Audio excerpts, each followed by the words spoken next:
Hello, welcome to Food Art Systematic Approach. I'm John Gargone. All right, let's talk about some professional knife skills now. First, as we discussed earlier, I can't stress enough how important table height is. Sure, there could be a few inches difference, but even that will affect the accuracy and performance of your knife skills. Now here's a 4-step system that must be followed every time you pick up a knife. And like I said, I guarantee you, over time, you wouldn't even think about these steps. All right, number 1, stance is very important. Walk up to your table, get about 2 or 3 inches away from your edge of your table, maybe a little bit more, it all depends what's comfortable for you.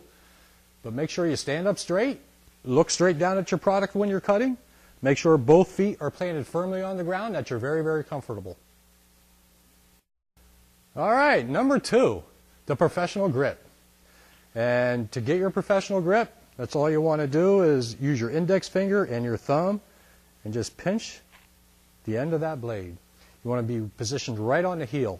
You see how that is? I have my thumb on one side, finger directly on the other side. I'm going to wrap these 3 fingers around it. I'm going to get myself a nice, comfortable grip. You can see I'm adjusting that blade in my hand. Very, very comfortable now. Every time that you use a knife, you want to work with this grip. It'll actually help you to lock your wrist so it's not wobbling all over the place. All right, now let's talk about the correct angle to hold your knife on the cutting board. Now, of course, you don't want it straight out in front like this because then you're going to end up pulling your product over here. You don't want it pointing in the opposite direction because then what's happening? Then you're going to want your product over here and you got to change positions. You know, just about everything that you could possibly cut on a cutting board, I don't care what it is, you want to make like an X position with your knife. You want to hold it here. See how that's going corner to corner on my board? That way when I'm ready to cut a product, I'm always cutting in that X position because this is a very comfortable manner. Now, of course, using your guide hand when you have a product, if you have this blade turned in towards your finger, of course you're going to cut your finger.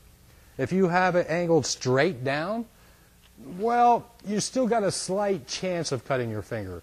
But if you have the edge just a little bit tilted out, it's impossible. Look, there's no way. You can't cut your finger. You see, I have this blade edge tilted away from me. I have the back of the blade tilted towards my fingers. All right, now that we know what the knife hand is doing, let's talk about what the guide hand is doing, like I was mentioning earlier. We're at number 4. The guide hand is extremely important, just as important as the knife hand, because that's the hand that's going to guide the thickness of your slices and also protect you from cutting yourself, believe it or not. You're going to use a guide finger as a shield, so you're not cutting any other parts of your hand. And believe you me, if you're holding that knife at the angle like I just showed you, it's going to be impossible to cut your guide finger. All right, now we want to position the blade against your knuckle. I'm going to use my index finger on first one, and I'm going to position it right up against that knuckle. And that's what you want to do. You want to touch it every time. Don't forget that we did go ahead and adjust our blade angle so we're not cutting in towards our knuckle. Look, again, it's impossible to cut yourself. Don't forget, always lock your wrist so it doesn't tilt in and cut yourself and get away from you. When you're cutting, the wrist moves up and down, never from side to side, just strictly up and down. Now we use the curve of the blade, just the very edge of the blade, to do our slicing. And again, I'm going to position that index finger right in front of the cucumber, right to the very tip, because that's where I'm going to start my cutting. And you can see from this other angle that I have my thumb as far as I can get it down on the other end. And what I'm actually going to do when I'm slicing is just to use my thumb to pull that finger in. So, I'm going to go ahead and slice this real slow. Again, I got my grip, got the proper grip that we need. I got my finger in position. Or I'll tell you what, I'm using something that's rolling around, so I'm going to go ahead and use this middle finger. And I'm going to use the other 2 fingers, the other 3 fingers, actually to hold this in place. Again, make sure that that knuckle is exposed, that that fingertip is turned under. Bring the knife up right against the knuckle and take a slice. Use your thumb, pull that knuckle back a little further, take another slice. Use your thumb again, pull the knuckle back a little further, and just continue to slice. Every time what I'm doing is I'm pulling that finger back, because then I don't have to reposition the hand. It's only when I get down this far that I'm going to have to reposition that hand then.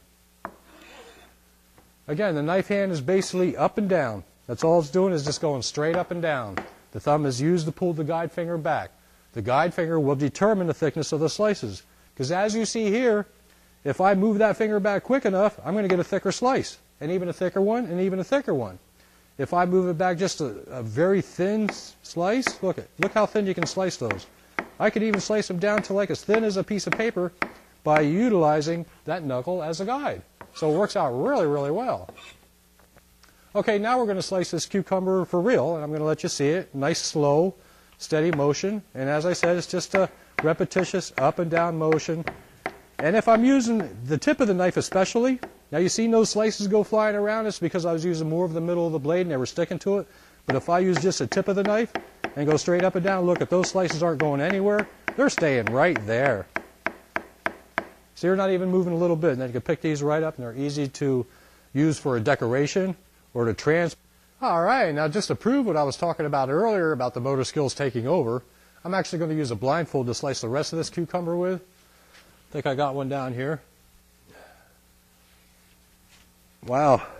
And believe you me, I won't be able to see a thing. It is pitch black in here. The hardest thing is trying to find the cucumber and especially the knife. Now I got the proper grip on the knife. I'm positioning my guide finger correctly. And believe me, if you do all this, you can slice it too. And you can see this cucumber even wants to roll around. That's all right. I'm keeping it in position with my other fingers, making sure I'm going into that X position, and just start slicing. Like I said, I'm just bringing that blade straight up and down. It's real, real simple. It's just motor skills taking over. And let me take a look at it. You can't see a thing through this. Yeah. Look at all the slices stayed right there. You can see they're all cut the exact same size.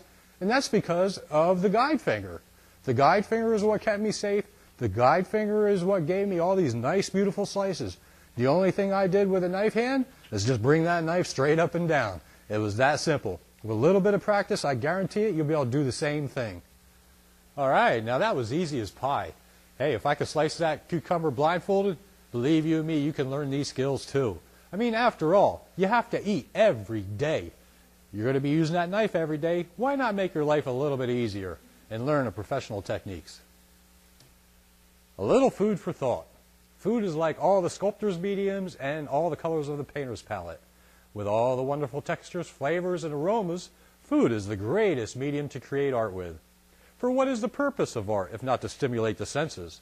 Food properly prepared and presented can stimulate the sense of sight, smell, taste, touch, and even sound, like the sounds of cooking of the gathering. In addition, the food is prepared by a cook who has the insight into its medicinal and nutritional values. A sense of fulfillment and well-being is felt after the meal.